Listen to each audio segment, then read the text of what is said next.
for Monday, Tuesday.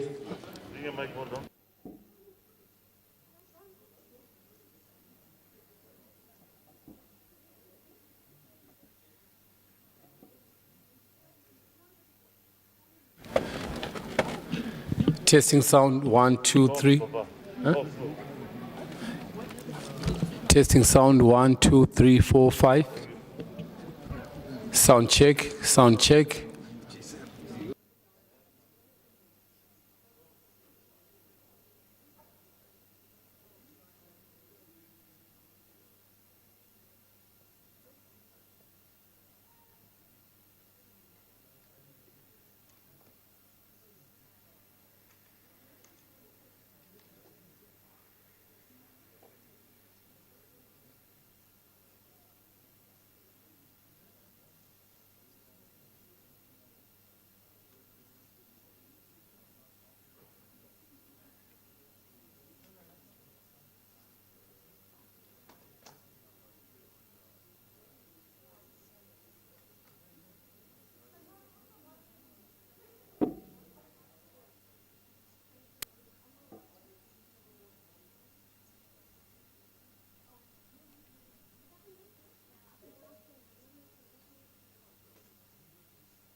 Testing, testing, testing.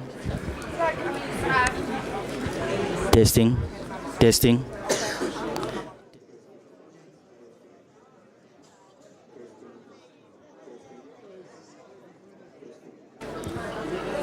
Testing, 1, 2. Testing, 1, 2.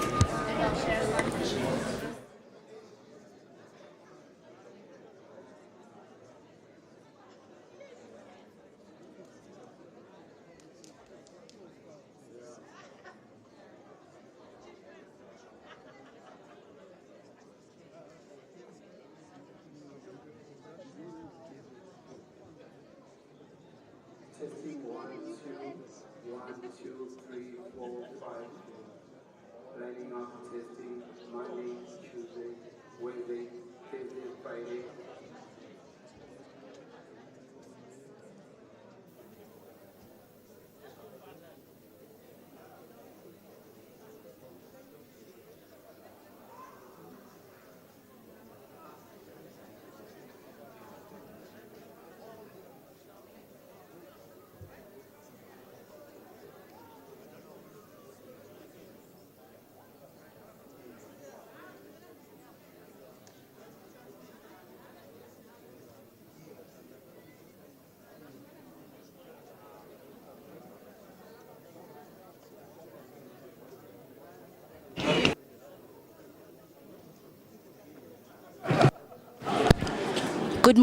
Good morning, councillors, ladies and gentlemen, distinguished guests. May we all rise for the Speaker of Council, Councillor Vasco da Gama. Testing. Is that right?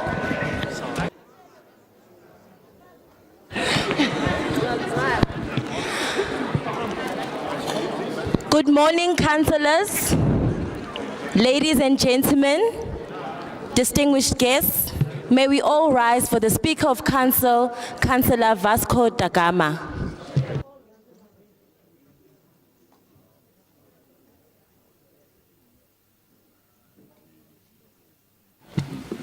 Good morning, councillors. It's nearly good afternoon, and I must apologize for what happened this morning. Just to observe a moment of silence before we start. This call is being transcribed. This call is being recorded.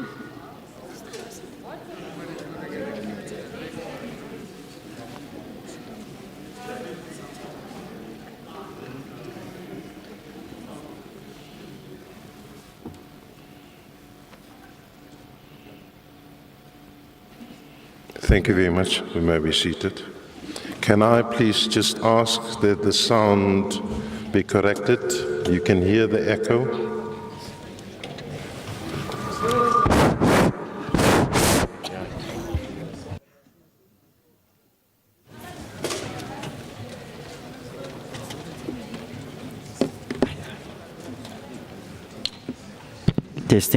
Testing 1, 2.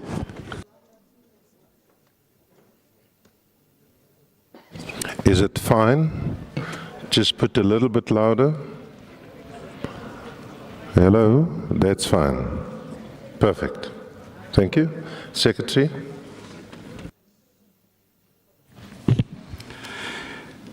It is hereby notified that the 5th Ordinary Council meeting for budget speech of the City of Johannesburg Municipality will be held on Wednesday, 25th of May, 2022 at 11:45, followed by the budget speech, debate, and consideration of reports on Friday, the 27th of May, 2022 at 10 a.m. at the Constance Konipabela Council Chamber, Metro Center, Braamfontein.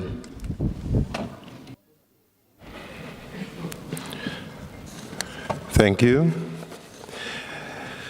Executive Mayor, Councillor Mpho Palazzi, Chief Whip of Council, Councillor Tyrell Myers, all political party leaders and whips, members of the Mayoral Committee, Chair of Chairs, Councillor Colleen Makubele, chairpersons of Section 79 committees, Mayor Taxera and other visiting mayors and speakers, fellow councillors, Acting City Manager, Mr. Tian Elias, Acting Secretary to Council, Mr. Andile Gobinka, representatives from business and financial institutions, officials of the city, members of the public and guests joining virtually, members of the media, ladies and gentlemen.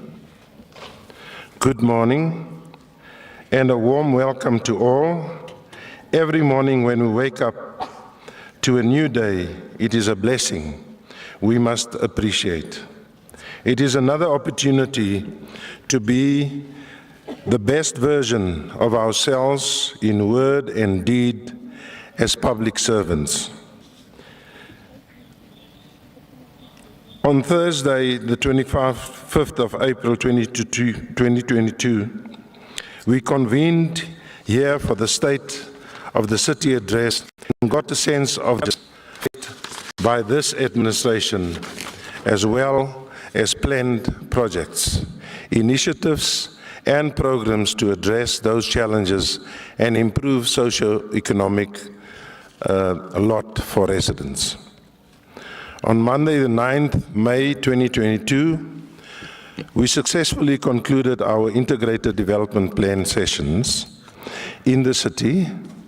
I am satisfied with the extent of consultation that began with the community-based planning meetings, the commitment of officials to capture and analyze community inputs, attendance of meetings, and cooperation between the executive and the councillors, including the spirit in which all meetings were conducted by residents. And therefore also want to thank the chairpersons that went out on the CBP sessions before the IDP. I must getting us to the point where we once again meet as stakeholders of the City of Johannesburg for the budget speech. Today we get to hear the budget allocations for the projects, programs and initiatives mentioned in the soccer. We get to hear how we shall overcome the challenges, because the budget is a spending plan against which we can be held accountable for implementation and delivery.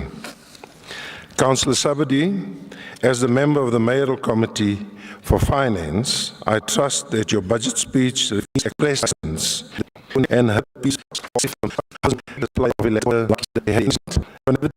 many other basic needs.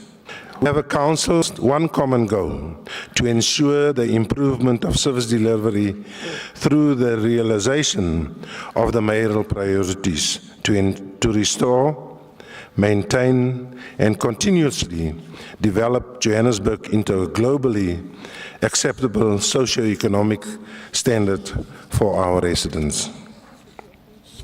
Robert Kennedy once said, "If freedom makes social progress possible, so social progress strengthens and enlarges freedom. The two are inseparable, partners and of quote." On that note, MMC Sabadi, kindly step to the podium. Thank you very much.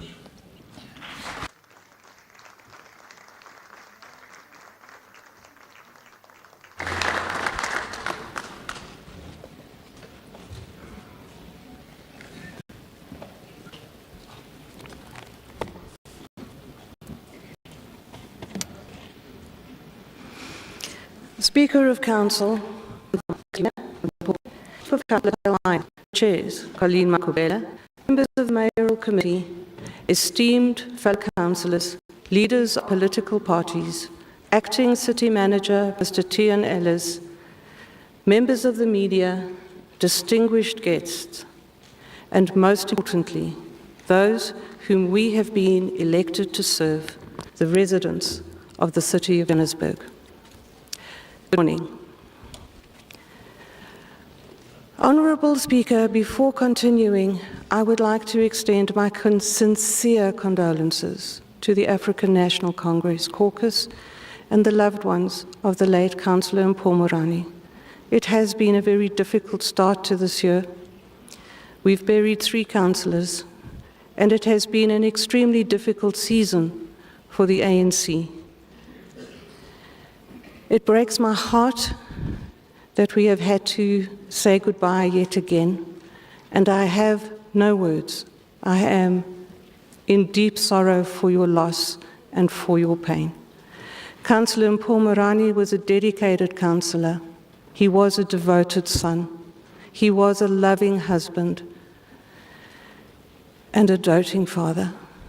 He will be missed by friends and colleagues from all walks of life and from all political persuasions. It seems almost insensitive that now, at this time, the budget speech needs to be delivered.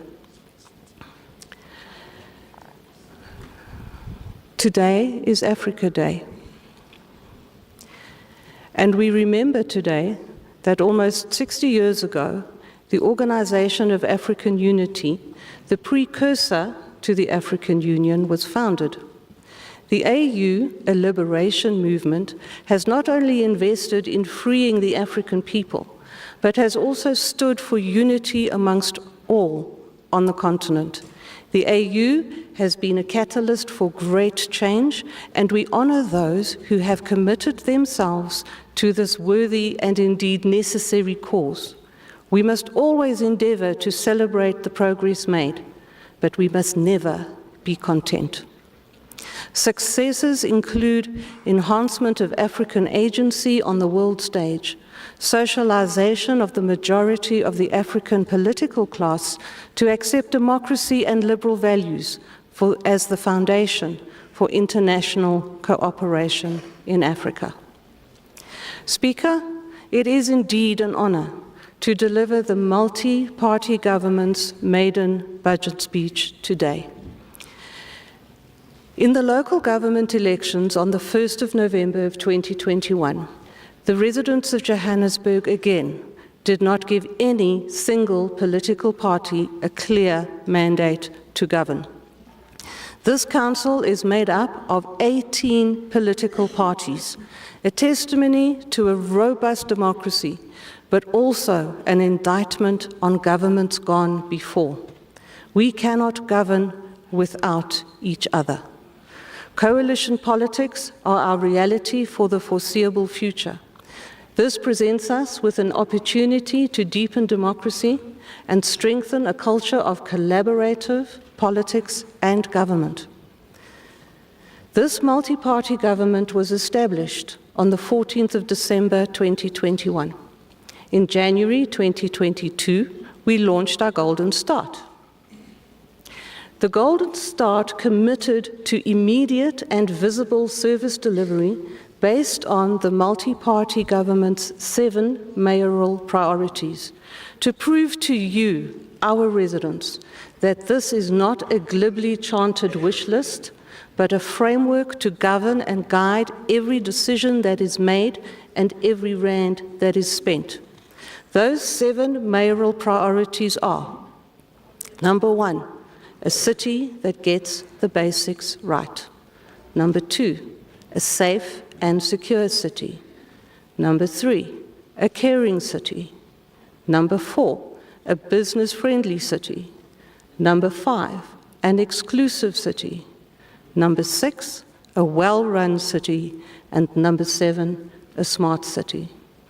In the process of delivering on the commitments made at the launch of our Golden Start, the Mayor and the members of the Mayoral Committee discovered just how broken our city really is. Sadly, the residents of Johannesburg have become hopeless in their discontent, and this ought never to be.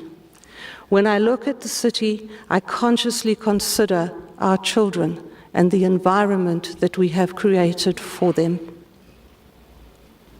It should not be considered normal for toddlers to be left alone in their homes while their parents are forced to travel great distances to go to or to look for work.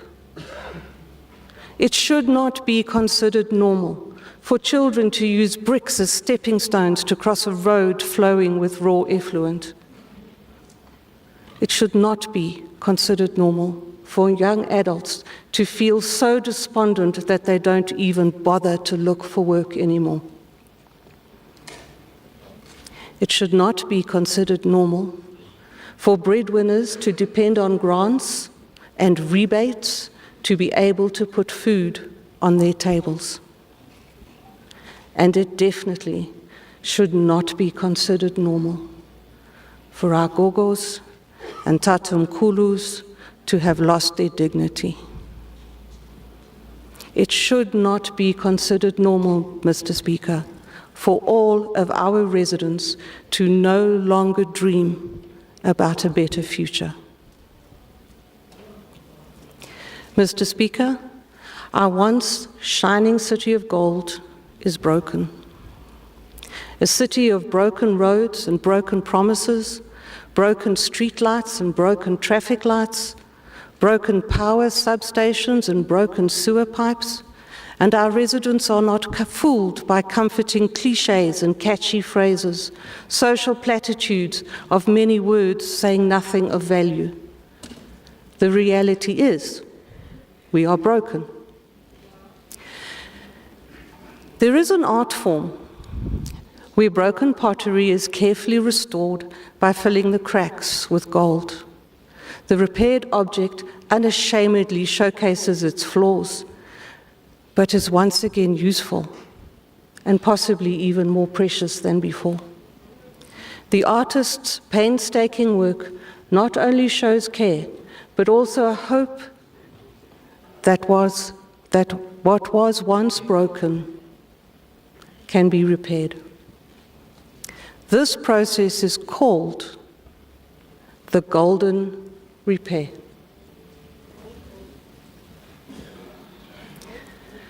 Our goal is not to hide our breaks and imperfections. What is broken will be redeemed as we work together, our communities and the city, to heal the cracks that are a part of our story. In the end, our city will be even more vibrant due to this golden repair.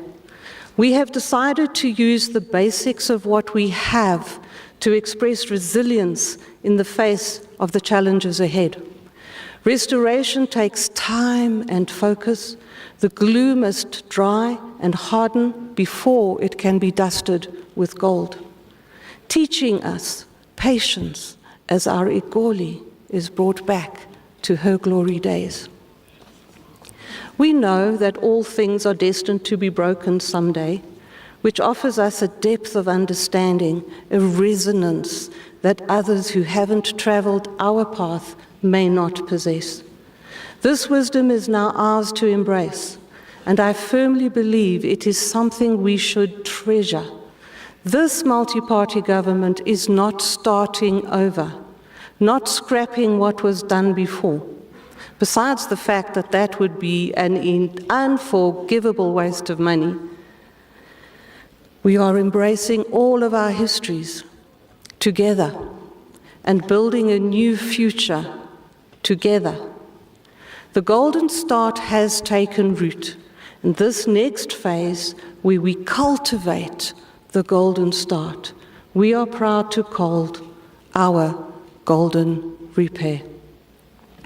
The multi-party government has accepted the shared responsibility of transforming our city into a place of golden opportunity, magnificence, and a place where all Johannesburg's residents can thrive wherever they find themselves in life.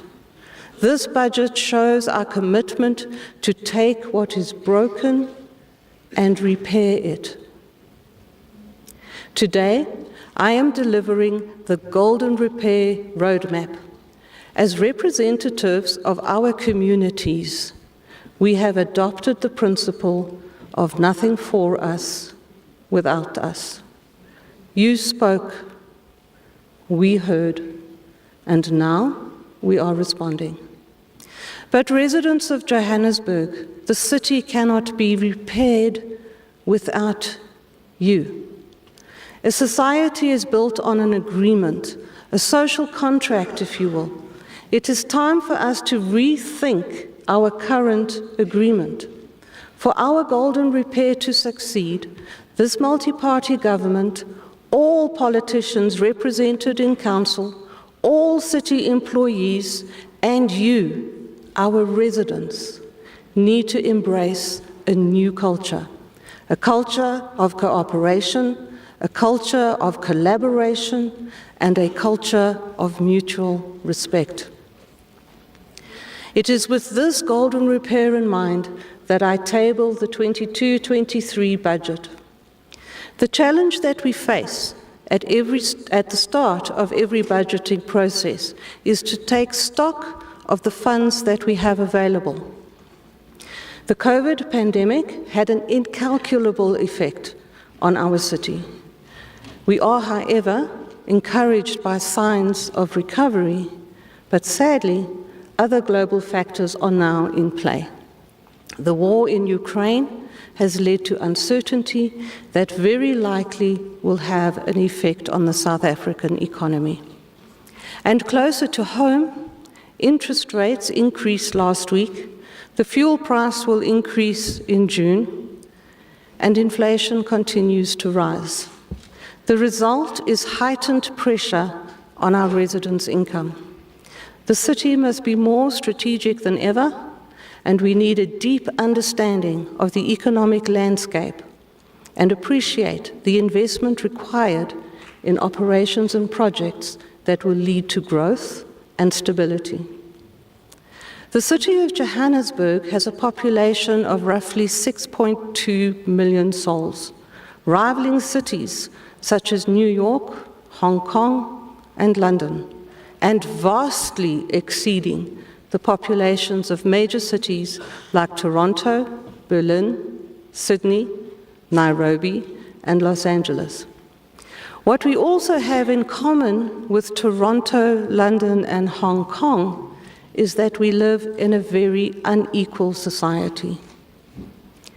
Johannesburg has an unemployment rate of 40%, and the youth unemployment rate is a devastating 55%. Our poverty rate is 52%, and only 71% of households have access to electricity. We cannot develop a budget without taking these factors into account, and we believe that we have succeeded in doing so. National Treasury has assessed the city's budget and found an excellent capital funding mix, that we are not too grant dependent, and that we are moving in the right direction on the renewal and upgrading of existing assets. Our financial governance and health was assessed as sound, and our budget is funded. Added to which, Moody's ratings agency upgraded our outlook to stable on the 7th of April 2022. And National Treasury encourages us to continue to actively manage our expenses. Our budget is approximately 77.3 billion rand, and we need every rand to fund the golden repair. In the 21-22 financial year, the city struggled to attract loan funding, and this was a global phenomenon. Capital markets have in recent times been risk-averse, particularly to investing in local government. The Auditor General found that 1 in 4 municipalities in South Africa face financial ruin, and irregular expenditure has reached a conservatively calculated 26 billion rand in the past financial year. It is important for us all to understand, given our lack of dependence on grant funding, that our main source of funding is the city's revenue. 100% of our operational expenditure budget is funded by our revenue. 60% of our capital budget is funded by our revenue. That revenue is the money that you, our residents, pay the municipality for property rates and services delivered. This is why we need you to partner with us. Our commitment to you, our residents, is to resist unfunded mandates by making sure that we access every grant that is available to us as the City of Johannesburg from both national and provincial government. And once we have received that grant funding, to make sure that we utilize it fully for the projects for which they are ring-fenced. Revenue collection has increased steadily, with 3.6 billion rand collected in January, and 4.1 billion rand collected in February, and 4.2 billion rand collected in March, adding to 11.9 billion rand, which is an increase of 1.6 billion rand over the same period in the previous financial year. And I want to take a moment to thank the residents of Johannesburg for fulfilling your obligation to pay your accounts on time.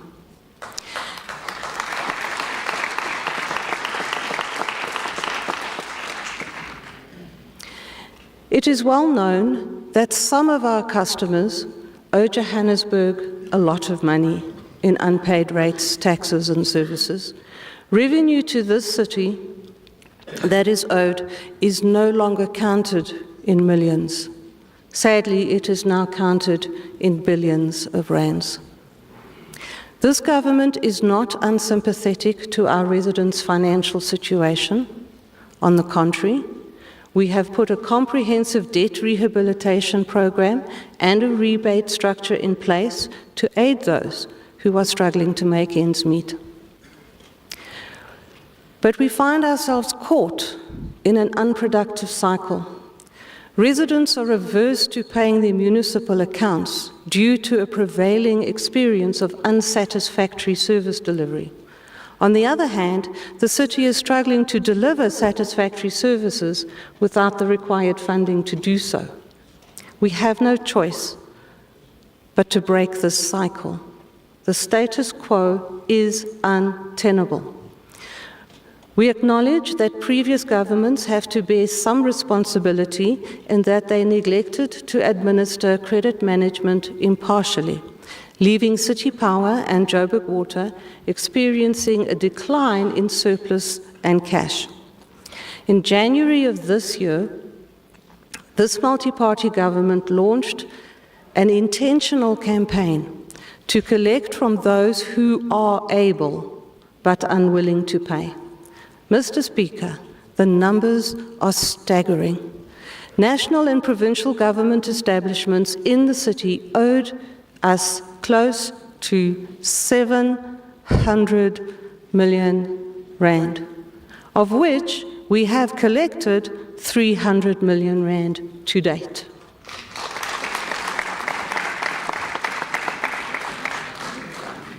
Hundreds of businesses called platinum debtors each owe the city more than 100,000 rand.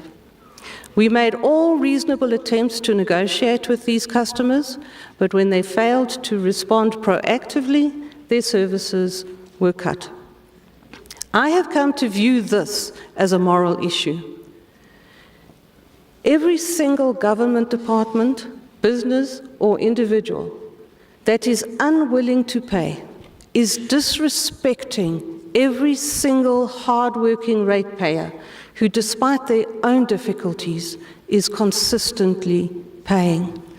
To those residents, I want to thank you again for your commitment to your city. In an attempt to further increase revenue collection, we have endeavoured to hold more open days than ever before. This has brought massive relief to customers in our regions, especially to those who do not have easy access to walk-in centres. And customers can now also receive their bills via SMS, making it easier to view and pay their municipal accounts. Mr. Speaker, it takes two to tango, and just as we are pleading with our residents to pay their accounts, we have to improve our level of service to them. Our residents must know that their financial contributions are valued and they must be treated with respect when dealing with the city. We must make sure that every rand that we spend for goods and services achieves market-related value for money. And a good example of taking control of our spend is that in the development planning department, contracts are being cancelled when subcontractors do not perform. Another initiative is that over 500 frontline staff members are undergoing customer service training to better equip them to provide world-class service to our customers who call at a call centre or visit a walk-in centre. We demand excellence, and our goal is to keep our query resolution to account and expect those teams to perform in terms of their service level agreements, a living document that will consistently be improved. Our target is to have a 90% collection rate in the coming financial year. This will go a long way to repairing our city. When coming into office, I had the perception that residents were dissatisfied by rates and tariffs. But via the IDP process, found that there are a few key areas of concern. Mainly, residents are not too averse to increased tariffs, but they would like to receive value for money. Sewer charges have been requested to be billed by usage as opposed to current fixed charge. This requires a policy review, and discussions with relevant stakeholders have been scheduled for June. Lower increases were requested for the poor and to encourage investment in the inner city. This requires area rezoning, and we will investigate that in this current fiscal year. We cannot give everyone everything they asked for, but we believe that the tariff increases are reasonable. The rates that we have control over are increased within current inflationary targets, considering the current CPI is 5%. The following increases apply from the 1st of July 2022. Property rates will increase by 4.85%. Electricity will increase by 7.4%, which is a significant reduction of the increase in the previous financial year of 14.59%. This increase is determined by NERSA, and we currently have no option but to pass it through to our customers. Water will increase by 9.75%, and this increase is also a pass-through cost from the Rand Water Board. Sanitation will increase by 9.75%, and refuse increases by 5%. To assist our residents, we have adjusted our rebate structure for pensioners. Income levels for pensioners will be increased from the lower amount of 1,005 Rand and the higher amount from 18,481 Rand to 19,377 Rand. This amounts to an average increase of 4.85%. The following parameters have not. Business ratio has been maintained at 1 to 2.5. Residential threshold rebate has been maintained at 350,000 Rand. Pensioner rebate threshold for property value has been retained at 2.5 million Rand, and the ESP property value threshold has been retained at 500,000 Rand. And the ratio for unauthorized use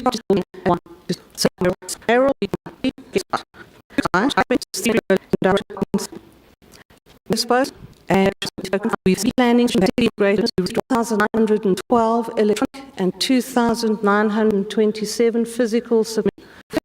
Targeted stakeholder engagements, universities, academia, business, GEQI, property-based orders. Clear.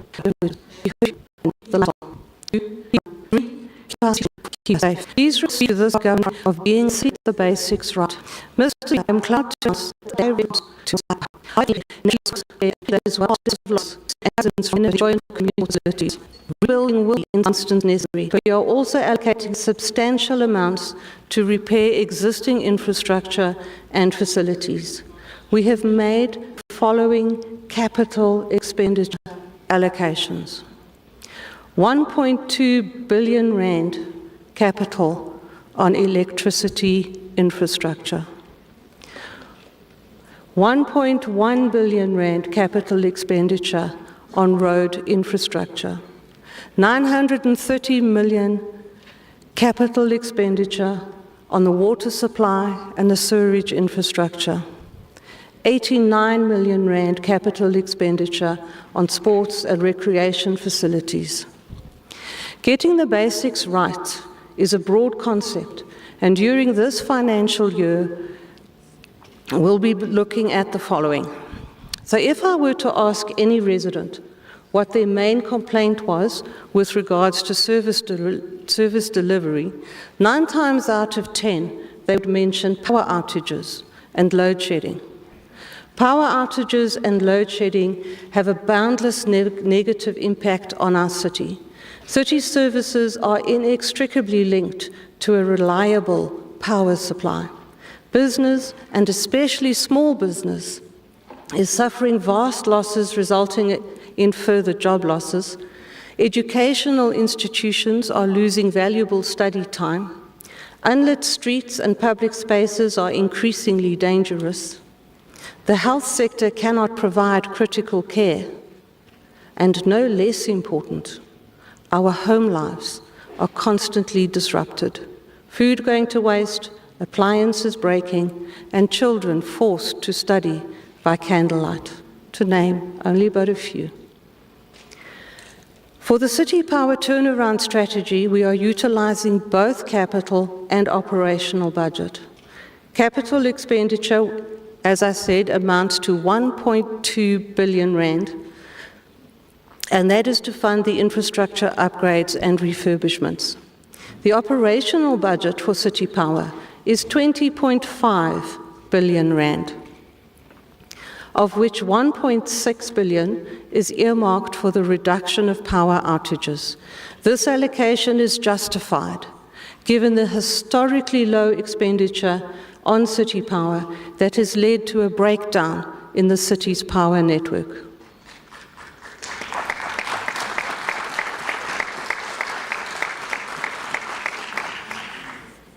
Another major point of concern is access to clean and reliable drinking water. Section 27 of the Constitution enshrines the right to have access to water. Even though 99.5% of our residents have access to water, it's an idle boast when we take into account the reliability and the quality of that supply, and also the lengths that some have to go to in order to access that water. It is for this reason that we have allocated 13.9 billion rand